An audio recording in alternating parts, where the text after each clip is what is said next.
तो हेलो मेरे प्यारे भाई बहनों, कैसी चल रही है आपकी बोर्ड एग्जाम 2026 की तैयारी।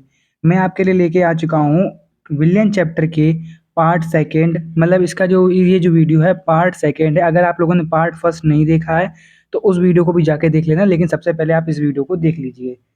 इस वीडियो में हम लोग पढ़ेंगे कुछ मेन हेडिंग है जो आपके बोर्ड एग्जाम 2026 में आपको 100% मिलेंगी। और इस वीडियो में बीच बीच में मैं आपको कुछ ऐसी हेडिंग्स भी बताऊंगा जो आपके एक नंबर में या फिर आपके एमसीक्यूज क्वेश्चन में पूछी जा सकती हैं। तो इस वीडियो को बिल्कुल ध्यान से देखना। सबसे पहले हेडिंग क्या है? मोललता। मोललता कल हमने कहाँ तक पढ़ा था? सिर्फ मोलरता तक। अब हम पढ़ेंगे मोललता से। मोललता क्या होता है? देखिए, किसी एक किलोग्राम किसी एक किलोग्राम में उपस्थित विलेय के मोल या ग्राम अणुओं की संख्या मोललता कहलाती है। मतलब किसी एक किलो कोई एक किलोग्राम है, मतलब उसका भार केजी में है। उसमें जो उपस्थित जो विलेय के मोलों की जो संख्या है वो ग्राम अणुओं की विलेय के मोलों की संख्या या ग्राम अणुओं की संख्या को ही मोललता कहते हैं। मोललता बराबर क्या होता है? विलेय के मोलों या ग्राम अणुओं की संख्या बटे विलायक का भार। मतलब विलेय के मोलों या ग्राम अणुओं की संख्या बटे विलायक का भार केजी में। मोललता क्या होती है? किसी एक किलोग्राम में उपस्थित विलेय के मोल या ग्राम अणुओं की संख्या, ग्राम अणुओं की संख्या को मोललता कहते हैं। मोललता बराबर विलेय के मोल या ग्राम अणुओं की संख्या बटे विलायक का भार। देखिए, कल एक भाई ने मुझे कमेंट किया था यूट्यूब पर कि अनुक्रमानुपाती का मतलब होता है 1/p। देखिए, वो अनुक्रमानुपाती नहीं होता है। अनुक्रमानुपाती को हटाएंगे तब वहां पर कोई नियतांक लग जाएगा। जैसे कल मैं हम लोगों ने पढ़ा था हेनरी का नियम। हेनरी का नियम क्या था? m अनुक्रमानुपाती p था। अगर हम m बराबर हटाएंगे तो यहाँ पे कोई एक नियतांक आ जाएगा इस तरीके से। और वो व्युत्क्रमानुपाती होता है m बराबर 1/p। ये व्युत्क्रमानुपाती कहलाता है। लेकिन चिन्ह दोनों के बराबर होते हैं। लिखते टाइम हम अनुक्रमानुपाती या व्युत्क्रमानुपाती बोलते हैं, कुछ इस तरीके से। ये था इनका कमेंट। इसका भी मैंने आपको आंसर दे दिया है।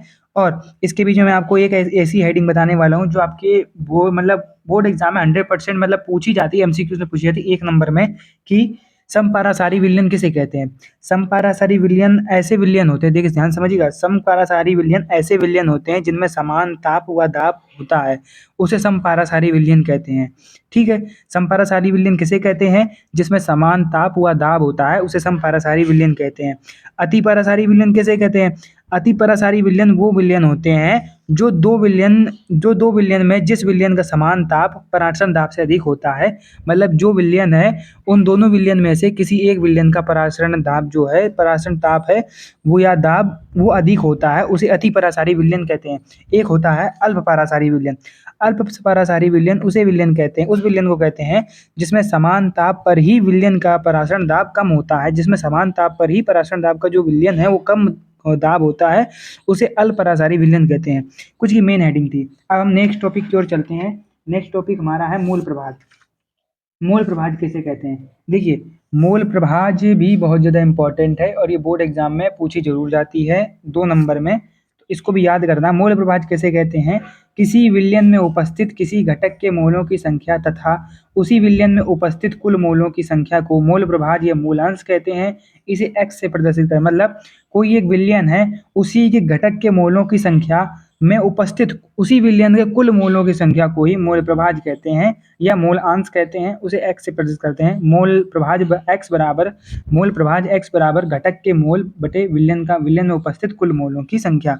विलयन में उपस्थित कुल मोलों की संख्या कुछ इस प्रकार से हो जाएगा। नेक्स्ट हम चलेंगे, अपना नेक्स्ट टॉपिक क्या है हमारा? राउल्ट का नियम।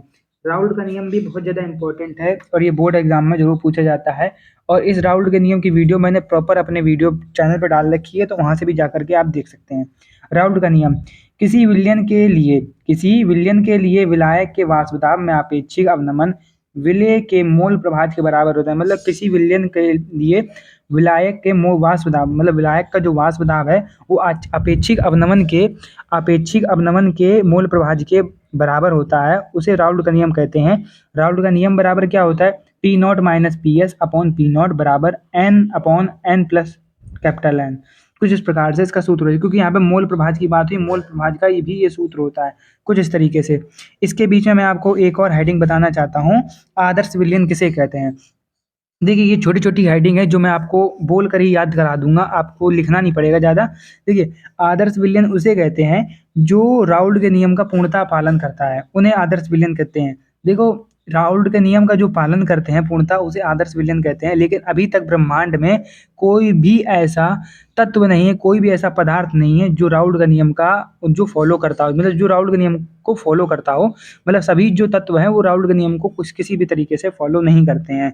ठीक है, एक होता है अनादर्श विलयन।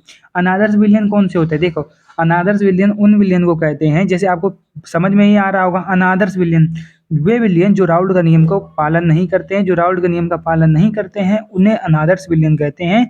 ठीक है, ये कुछ इस प्रकार से होते हैं। इसके बाद हम चलेंगे क्वथनांक में। क्वथनांक भी बहुत ज़्यादा इंपॉर्टेंट है, क्वथनांक सबसे ज़्यादा पूछा जाता है। क्वथनांक के बारे में भी समझते हैं। देखो, क्वथनांक किसे कहते हैं? वह निश्चित ताप जहाँ पर ठोस गैस में परिवर्तित हो जाती है। वह निश्चित ताप जहाँ पर ठोस गैस में परिवर्तित हो जाती है। अगर आपको थोड़ी बहुत हवा का अगर साउंड आ रहा हो तो प्लीज़ उसको इग्नोर करना। ठीक है, क्वथनांक किसे कहते हैं? वह निश्चित ताप जहाँ पर ठोस गैस में परिवर्तित हो जाती है उसे क्वथनांक कहते हैं। क्वथनांक में उन्नयन भी पूछते हैं। किसी शुद्ध पदार्थ में अवाष्पशील पदार्थ घोल दिया जाता है तो उसे क्वथनांक में वृद्धि कहते हैं। मतलब कोई शुद्ध पदार्थ है उसमें कोई अवाष्पशील यानी अशुद्ध पदार्थ मिला यानी अशुद्धि मिला दी जाती है तो वहाँ पर क्वथनांक में वृद्धि हो जाती है। तो इसका सूत्र होता है डेल्टा टी बी बराबर T B minus T B naught, ये हो जाता है सूत्र। ठीक है, कुछ इस तरीके से। उसके बाद हम आगे चलते हैं। आगे हमारा रहेगा हिमांक। हिमांक किसे कहते हैं? हिमांक किसे कहते हैं? देखो, जब कोई द्रव जमकर ठोस हो जाता है उसे हिमांक कहते हैं। देखो, जब भी कोई द्रव है, जैसे आप पानी है, पानी को जब आप फ्रीजर में रखते हैं तो बर्फ जम जाता है, उसे हिमांक कहते हैं। जब कोई द्रव जमकर ठोस हो जाता है उसे हिमांक कहते हैं। हिमांक में अवनमन किसे कहते हैं? देखो, किसी शुद्ध विलायक में अवाष्पशील पदार्थ घोल दिया जाता है या मिला दिया जाता है तो उसके हिमांक में कमी आती है, उसे हिमांक कहते हैं। हिमांक में अवनमन कहते हैं।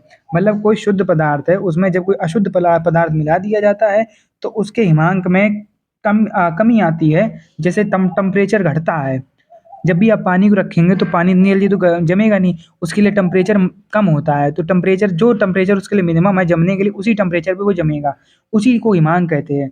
मतलब उसमें कमी आ जाती है, हिमांक में कमी आ जाती है, उसे हम हिमांक में अवनमन कहते हैं। तो इसका सूत्र क्या होगा?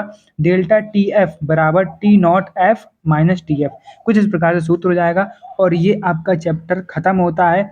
आई एम श्योर आपको वीडियो समझ में आ गई होगी। अगर आपको वीडियो समझ में आ गई हो तो वीडियो को लाइक कर देना, चैनल पहली बार आए हो चैनल को सब्सक्राइब जरूर कर दें। और हाँ, इस वीडियो को शेयर करना ना भूलें, अपने दोस्तों के साथ शेयर करें। तो मिलते हैं नेक्स्ट वीडियो में न्यू चैप्टर के साथ, तब तक के लिए बाय बाय।